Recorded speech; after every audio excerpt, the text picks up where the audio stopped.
Hi friends, welcome to வெற்றிக்கணி. நம்ம இந்த வீடியோவில் 2019 பிப்ரவரி மாதம் 2ஆம் தேதிக்கு உண்டான நடப்பு நிகழ்வு பார்க்க போகிறோம். இதோட பிடிஎஃப் டிஸ்கிரிப்ஷனில் லிங்க் கொடுத்துருக்கேன்.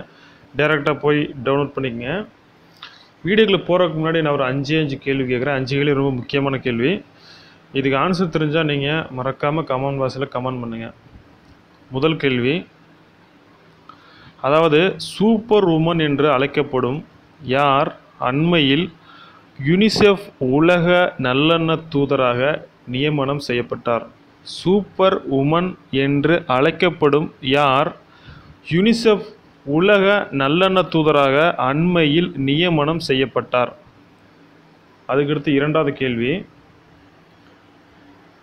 தமிழகத்தில் தொழில் தொடங்குவதை எளிமையாக்கும் வகையில் நடைமுறைப்படுத்தப்பட்டுள்ள சட்டம் என்ன? தமிழகத்தில் தொழில் தொடங்குவதை எளிமையாக்கும் வகையில் நடைமுறைப்படுத்தப்பட்டுள்ள சட்டம் என்ன? இது எல்லாமே நம்ம சேனலில் ஜனவரி மாதம் அப்லோட் பண்ண கரண்ட் அஃபேர்ஸு. சரிங்களா? ஜனவரி பிப்ரவரியில் பார்த்தீங்கன்னா இருக்கும். அதுக்கடுத்து, இந்தியாவின் ஒட்டுமொத்த உள்நாட்டு உற்பத்தியில் தமிழகத்தின் பங்கு எத்தனை சதவீதம்? முக்கியமான கொஸ்டின். இந்தியாவின் ஒட்டுமொத்த உள்நாட்டு உற்பத்தியில் தமிழகத்தின் பங்கு எத்தனை சதவீதமாகும்? நம்ம இந்தியாவில் இருக்கக்கூடிய அனைத்து மாநிலத்திலையுமே மொத்தமாக சேர்த்து தான் இந்தியாவினுடைய உள்நாட்டு உற்பத்தியை என்ன செய்வாங்க, கணக்கிடுவாங்க. அதில் தமிழ்நாட்டில் எவ்வளவு, தமிழகத்தினுடைய பங்கு எவ்வளவு அப்படிங்கிறத கொஸ்டின். அதுக்கப்புறம், கடந்த 2000 முதல் 2018 வரை தமிழகத்துக்கு வந்த அந்நிய நேரடி முதலீடு எத்தனை மில்லியன் அமெரிக்க டாலர்கள் ஆகும்?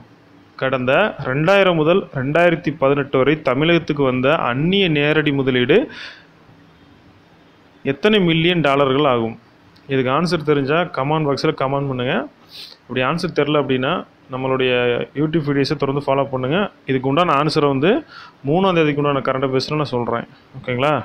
வாங்க வீடியோஸ்க்குள்ளே போகலாம். அமெரிக்காவைச் சேர்ந்த சில நிறுவனங்கள் அண்மையில் வெளியிட்ட பட்டியலில் சிறந்த வாழ்க்கை தரம் கொண்ட நாட்டில் முதலிடம் பிடித்த நாடு எது? இப்போ ரீசெண்டாக அமெரிக்காவில் இருக்கக்கூடிய ஒரு சில நிறுவனங்கள் உலகத்தில் எந்த நாடு வாழ்க்கைக்கு வாழ ஒரு ஏற்ற தரமான நாடு அப்படின்னு சொல்லி ஒரு பட்டியலை வெளியிட்டதில் முதல் இடத்துல இருக்கக்கூடிய நாடு பார்த்திங்கன்னா கனடா தான். அதாவது இங்கே எந்த விதமான பிரச்சனையும் இல்லை, அமைதியான ஒரு நாடு. அதே மாதிரி உலகத்திலே கஞ்சாவுக்கு சட்டப்பூர்வமாக அனுமதி வழங்கிய ஒரு நாடுன்னா அதுவும் கனடா தான். சரிங்களா? இங்கே எந்த விதமான பிரச்சனையுமே அதிகமே கிடையாது அப்படின்னு சொல்லிட்டு கனடாவை தான் எல்லோரும் சூஸ் பண்ணிக்கிறாங்க. அதனால் ஃபஸ்ட் இடத்துல கனடா தான் இருக்குது. ஓகேங்களா?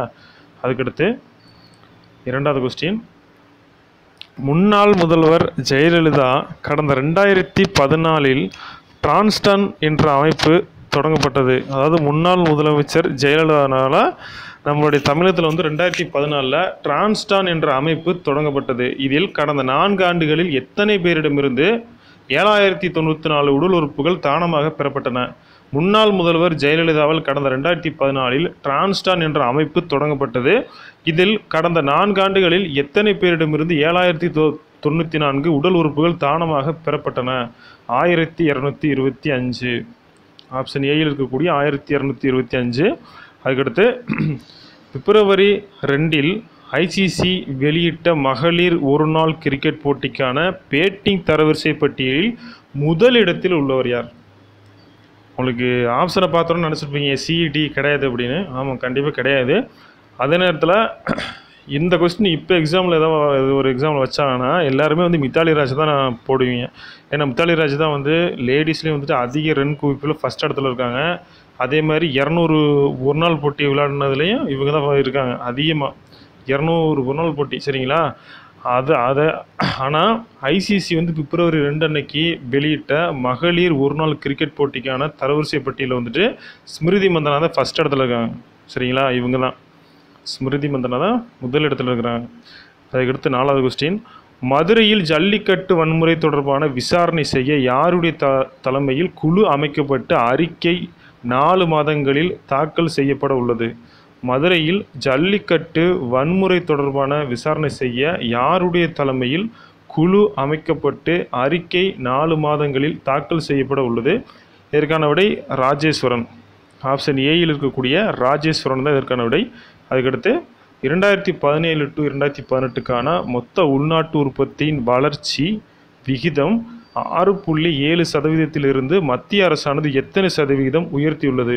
2017 to 2018ஆம் ஆண்டுக்கான மொத்த உள்நாட்டு உற்பத்தி வளர்ச்சி விகிதம் 6.7%இலிருந்து மத்திய அரசானது எத்தனை சதவீதம் உயர்த்தியுள்ளதுன்னு கேட்குறாங்க. ஏற்கனவே பார்த்தீங்கன்னா 7.2%. 7.2. அதுக்கடுத்து தமிழகத்தில் 2019 to 2020ஆம் ஆண்டுக்கான நிதிநிலை அறிக்கை சட்டப்பேரவையில் வந்து தாக்கல் செய்யப்பட உள்ள நாள் என்ன? தமிழகத்தில் 2019 to 2020ஆம் ஆண்டுக்கான நிதிநிலை அறிக்கை தாக்கல் செய்யப்பட உள்ள நாள் வந்து பிப்ரவரி 8. அரசு பள்ளிகளில் ரோபோ மூலம் பாடம் கற்பிக்கும் முறையை செயல்படுத்த உள்ள இந்திய மாநிலம் எது? அரசு பள்ளிகளில் ரோபோ மூலம் பாடம் கற்பிக்கும் முறையை செயல்படுத்தப்பட உள்ள மாநிலம் வந்து பார்த்திங்கன்னா தமிழ்நாடு. உங்களுக்கு எல்லாத்துக்கும் தெரிஞ்சிருக்கும். செங்கோட்டையன் வந்துட்டு இந்த மாதிரி சொல்லியிருந்தாப்புல. அதுக்கடுத்து ஸ்லாட்ஃபார்ம் என்ற திட்டத்தை அறிமுகம் செய்துள்ள மாநிலம் எது? ஸ்லாட்ஃபார்ம் என்ற திட்டத்தை அறிமுகம் செய்துள்ள மாநிலம் எது? திரிபுரா. ஆப்ஷன் சியில் இருக்கக்கூடிய திரிபுரா. மகளிர் மற்றும் குழந்தைகள் மேம்பாட்டிற்காக பட்ஜெட்டில் எவ்வளவு கோடி நிதி ஒதுக்கீடு செய்யப்பட்டது? மகளிர் மற்றும் குழந்தைகள் மேம்பாட்டிற்காக பட்ஜெட்டில் எவ்வளவு கோடி நிதி ஒதுக்கீடு செய்யப்பட்டது? அதற்கனுடைய 29,000. ஆப்ஷன் ஏயில் இருக்கக்கூடிய 29,000. சரிங்களா? கல்வி, நிதி, ரயில்வே துறை, அப்புறம் எதெல்லாம் உங்களுக்கு முக்கியமானு தோணுதோ அதெல்லாம் நல்லா வாட்ச் பண்ணிக்கணும் பட்ஜெட்டை பொறுத்தளவுக்கு. சரிங்களா? ரொம்ப டீப்பாக கேட்டுருவாங்களா அப்படிங்கிறக்கா நீங்கள் ரொம்ப டீப்பாக போனீங்க அப்படின்னா மேலோட்டமாக இருக்கிறதெல்லாம் மறந்து போயிடும்.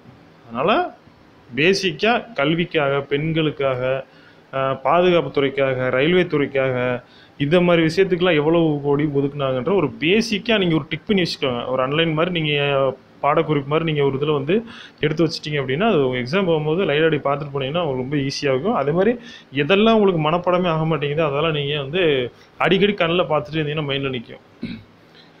இப்போ உதாரணத்துக்கு வந்து இலக்கண குறிப்பு தமிழில் வந்து நான் படிக்கிறேன் அப்படின்னா, அதாவது இலக்கண குறிப்பு எனக்கு நிற்கவே இல்லை மைண்டில். நான் ஒரு 10 இது படிக்கிறேன், 4 மட்டும் எனக்கு நிற்க மாட்டேங்குது. என்னடா அது எத்தனை படிச்சாலும் இது 4 மட்டும் நிற்க மாட்டேங்குது. 6ஆவதுலேருந்து 12ஆம் வரைக்கும் இருக்குது அத்தனை இலக்கண குறிப்பு பார்க்குறோம், ஆனால் இது மட்டும் நிற்கல அப்படின்னா அந்த 4 மட்டும் ஒரு நோட்டில் எழுதி வைங்க. நோட்டில் எழுதி வச்சுட்டு காலையில் ஒரு தடவை கண்ணில் பாருங்கள், நைட்டு ஒரு தடவை பாருங்கள், சாயந்தரம் ஒரு தடவை பாருங்கள். அடிக்கடி நம்ம கண்ணால் பார்த்துட்டு இருக்கும்போது அதுவே நம்ம மெமரியில் ஆட்டோமேட்டிக்காக படிக்கன்ற தேவை கிடையாது. அது மாதிரி நீங்கள் பட்ஜெட்டில் நிறைய அதை ஏன் இந்த விஷயத்தை நான் இப்போ சொல்கிறேன் அப்படின்னா, பட்ஜெட்டில் வந்து நிறைய இதுக்கு இத்தனை கோடி அதுக்கு எத்தனை கோடி அப்படின்னா இப்போ வந்து ஜனவரி மாதம் பிப்ரவரி மாதம் ஓகே, இதுக்கப்புறம் இதே மாதிரி நிறையா கரண்ட் அஃபேர்ஸ் வரும்போது நமக்கு வந்து என்ன குழம்பும், அதுக்கு இத்தனை கோடியா இதுக்கு எத்தனை கோடியா எதுக்கு சொன்னாங்க இந்த மாதிரி இது படிக்க. இப்போ பார்த்தீங்கன்னா சதவீதத்துலேயும் சொல்கிறாங்க, அதை வந்து காசுலேயும் வந்து பார்த்திங்கன்னா இத்தனை கோடி இத்தனை லட்சம் சொல்கிறாங்க. அதனால் சதவீதத்தையும் பார்க்குறேன் அதே பார்க்கணும், பல குழப்பம் வரும். எது உங்களுக்கு மனப்பட ஆகலையோ அதை உங்கள் கண்ணுக்கு தெரிகிற மாதிரி உங்கள் வீட்லேயும் சரி, உங்கள் பீரோவில் சரி, உங்கள் கண்ணில் போகிற மாதிரி ஒரு இடத்துல அடித்து ஒட்டியிருங்க, ஸ்டிக்கரில் ஒட்டின மாதிரி. அடிக்கடி அதை உங்கள் கண்ணில் பார்த்துட்டே இருக்கணும். அப்படி நீங்கள் படிக்க தேவையில்லை, மைண்ட் ஆட்டோமேட்டிக்காக ஏறும். அவ்வளோதான், ஒரு சின்ன ஒரு ரிக்வெஸ்ட்டு, அவ்வளோதான், வேறு ஒன்றும் கிடையாது. ஒரு நாளைக்கு 300 கிலோமீட்டர் தூரம் பயணம் செய்யும் திறன் கொண்ட அமெரிக்கா மற்றும் ஆப்பிரிக்க நாடுகளில் தோன்றி பல்வேறு நாடுகளின் வழியாக இந்தியா வந்து அந்துப்பூச்சியால் தமிழகத்தில் விவசாயத்தில் அதிகம் பாதிக்கப்பட்ட மாவட்டம் எது? ஒரு நாளைக்கு 300 கிலோமீட்டர் தூரம் பயணம் செய்யும் திறன் கொண்ட அமெரிக்க மற்றும் ஆப்பிரிக்க நாடுகளில் தோன்றி பல்வேறு நாடுகளின் வழியாக இந்தியா வந்து அந்துப்பூச்சியால் தமிழகத்தில் விவசாயத்தில் அதிகம் பாதிக்கப்பட்ட மாவட்டம் எதுன்னு கேட்குறாங்க. இதற்கான விடை வந்து பார்த்திங்கன்னா பெரம்பலூர். இதற்கான விடை பெரம்பலூர் மாவட்டம். அதுக்கடுத்து இந்தியாவிலேயே ஜவுளித்துறை திட்டங்கள் மூலம் அதிக பலன் பெற்று முதலிடத்தில் உள்ள இந்திய மாநிலம் எது?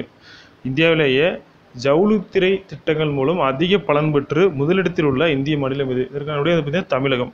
இதற்கான விடை ஆப்ஷன் சியில் இருக்கக்கூடிய தமிழகம். அதுக்கடுத்து 2019 to 2020 நிதியாண்டுக்கான இடைக்கால பட்ஜெட்டில் இடைக்கால நிதியமைச்சர் பியூஷ் கோயல் எவ்வளவு லட்சம் கோடி கருப்பு பணம் மீட்கப்பட்டுள்ளது என்று தெரிவித்தார்? 1.30 லட்சம் கோடி. 1.30 லட்சம் கோடி. இதெல்லாம் வந்துட்டு நான் ஆனால் பட்ஜெட் சொல்லிட்டு போட்ட வீடியோவில் இது எல்லா டீட்டெயில் இருக்குது. ஆனால் ஏன் இதெல்லாம் எடுத்து இதில் வச்சேன் அப்படின்னா, இதெல்லாம் ஒரு சிலது முக்கியமாக பேசிக்காக மேலோட்டமாக இருக்கக்கூடிய கரண்ட் அஃபேர்ஸ்க்கு வைக்கிறதுக்கு சான்ஸ் இருக்குது. அதுக்காக வேறு ஒன்றும் கிடையாது. எந்த மாநில அரசானது பன்றி மற்றும் பன்றி குட்டி மூலம் porcine reproductive and respiratory syndrome PPRS porcine reproductive and respiratory syndrome அப்படிங்கக்கூடிய நோய் பரவுவதால் பன்றி மற்றும் பன்றிக்குட்டி இறக்குமதியை தடை செய்தது. அதாவது மிசோரம் மாநிலம் தான் ஆன்சரு. என்ன பண்ணாங்க அப்படின்னா, மிசோரம் மாநிலத்திலிருந்து பன்னி மற்றும் பன்னிக்குட்டியை வந்து இறக்குமதி செய்யறதுக்கு வந்து தடை வச்சுருக்காங்க. அதுக்கு ரீசன் என்னென்னா, போர்சின் ரெப்ரோடக்டிவ் அண்டு ரெஸ்பிரேட்டரி சிண்ட்ரோம் அப்படிங்கக்கூடிய அந்த ஒரு நோய் பரவக்கூடிய ஒரு திறன் வந்து அது இருக்குது அப்படின்னு சொல்லிட்டு, அந்த நோய் பரவக்கூடிய கிருமி வந்து இதில் தான் வந்து வருதுன்னு சொல்லிட்டு ஸ்டாப் பண்ணிட்டாங்க. வேற ஒன்றும் கிடையாது. இஸ்லாமிய புரட்சியின் 40வது ஆண்டு தின கொண்டாட்டம் எந்த நாட்டில் கொண்டாடப்பட்டது? ஈரான். இதற்கான விடை வந்து பார்த்தீங்கன்னா ஈரானு. அதுக்கடுத்து 2019 to 2020 நிதியாண்டு இடைக்கால பட்ஜெட்டில் கல்விக்காக எத்தனை கோடி நிதி ஒதுக்கப்பட்டது? 2017 to 2018 நிதியாண்டு இடைக்கால பட்ஜெட்டில் கல்விக்காக எத்தனை கோடி நிதி ஒதுக்கப்பட்டது? விடை வந்து பார்த்தீங்கன்னா 93,837.64 கோடி. 93,837.64 கோடி. இதுபோன்ற நடப்பு நிகழ்வு தெரிந்து கொள்ள வெற்றிக்கணி யூடியூப் சேனலை பார்க்கவும். மேலும் கூடுதல் நடப்பு நூல் பிடிஎஃப் தங்களுக்கு வேண்டுமெனில் வெற்றிக்கணி வாட்ஸ்அப் ஜாயின் நம்பரில் இணையவும். கரண்ட் அஃபேர்ஸ் வந்து பார்த்தீங்கன்னா 2ஆம் தேதிக்கு இன்னும் நிறையாவே இருக்குது. உங்களுக்கு நிறையா வேணும் அப்படின்னு நினச்சிங்கன்னா நம்ம வாட்ஸ்அப் குரூப்பில் ஜாயின் பண்ணுங்கள். நன்றி, வணக்கம்.